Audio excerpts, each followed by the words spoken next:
আগে যা বলেছি আজ হচ্ছে না, হয়নি।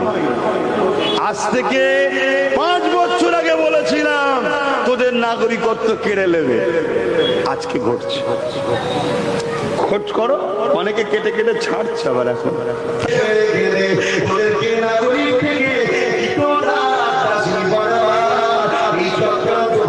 প্রধানমন্ত্রী করতে লেগেছে, ওদেরকে বন্দী করে ক্যাম্পে নিয়ে যাবে, ক্যান্সার ক্যাম্প, ওই ক্যাম্প আছে।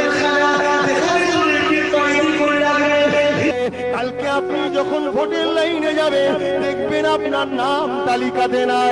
কে আপনি? আমি ফুরফুরাবি। কে আপনি? আমি দেওবন্দি। কে আপনি?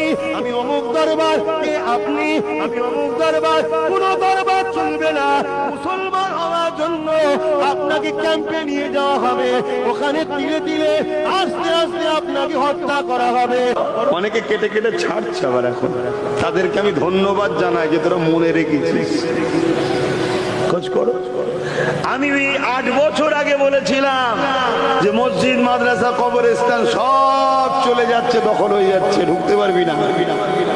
আজকে কি হচ্ছে বলো? এমন এসআইআর এর খেলা দিয়েছে, লোক ওয়াকফের কথা ভুলে গেছে।